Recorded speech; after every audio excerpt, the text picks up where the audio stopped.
Çin'in Doğu Türkistan'daki güvenlikle ilgili harcamaları 2017 yılında bir önceki yıla oranla 3 katına çıktı.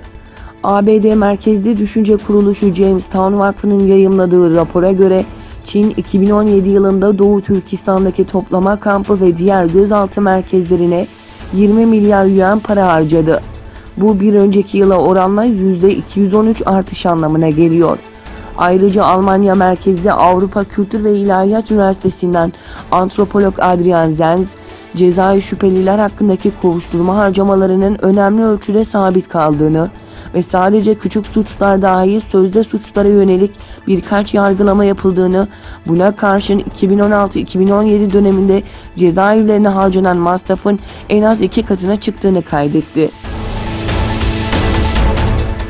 Kanada, Fransa ve Almanya'da dahil olmak üzere batılı ülkeler Salı günü Çin'e aktivistlerin 1 milyon Uygur ve diğer Müslümanların tutulduğunu ileri sürdüğü gözaltı kamplarını kapatma çağrısında bulundu. Tüm üye devletler için her 5 yılda bir insan hakları raporları yayınlayan Cenevre'deki İnsan Hakları Konseyi bu hafta Çin'in raporunu gözden geçiriyor.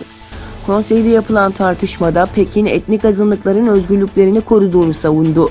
Ancak batılı üyeler birbiri ardına eleştirilerini yönelterek son incelemeden bu yana Çin'in insan haklarında ciddi bozulma gördüklerini ve özellikle de Doğu Türkistan'daki Müslümanlara yönelik muamelelerin göz ardı edilemez noktaya geldiğini dile getirdiler. Fransız medyasının güvenlik kaynaklarına dayandırdığı son dakika haberine göre Fransa Cumhurbaşkanı Emmanuel Macron'a suikast planladıkları gerekçesiyle aşırı sağcı 6 kişinin yakalandığı belirtildi. Fransa merkezli BFM TV'nin aktardığına göre Cumhurbaşkanı Emmanuel Macron'u hedef alan bir suikast planına ilişkin ön soruşturma kapsamında 6 kişi yakalandı. Soruşturmayı yakın bir kaynak, söz konusu 6 kişinin Macron'a yönelik şiddet eylemi planı hazırladığı gerekçesiyle gözaltına alındığını söyledi.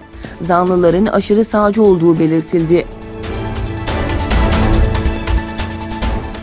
Milyonlarca Müslümanın yaşadığı Hindistan'da Taç Mahal'de namaz kılmak yasaklandı.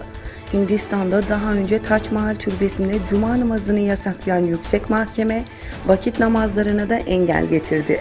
Hindistan Arkeolojik Araştırmalar Kurumu, Taç Mahal'de vakit namazlarının kılınmasının yasaklandığını açıkladı. Çin'in Doğu Türkistan'da Müslüman Türk nüfusunu azaltmaya yönelik bir politika izlediğini ileri süren BBP Genel Başkanı Mustafa Destici, Çin'in bugün geçmişteki Hitler'den ne farkı var? Ha bedenini eritmiş sabun yapmışsın, ha özbenliğini, kimliğini eritip yok etmişsin. İkisinin de asimilasyon ve soykırım olduğunu buradan haykırıyoruz dedi.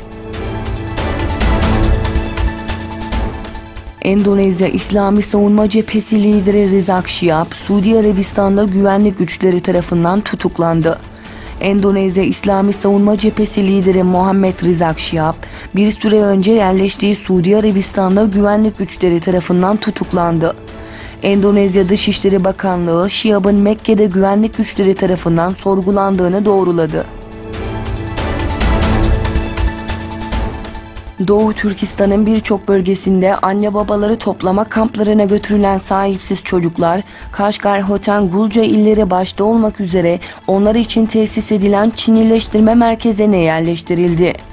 Gelen son bilgilere göre evlerinden zorla alınıp yetiştirilmek üzere çocuk yetiştirme merkezlerine yerleştirilen Müslüman Türk çocukların fotoğrafları paylaşıldı.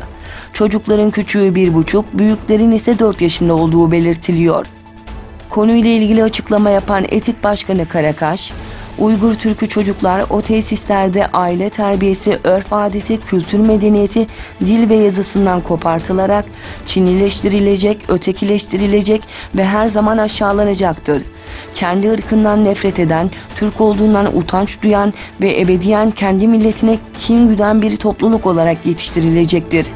Bu sebeple uluslararası kamuoyunu Çin'e karşı tedbir almaya çağırıyorum ifadelerini kullandı.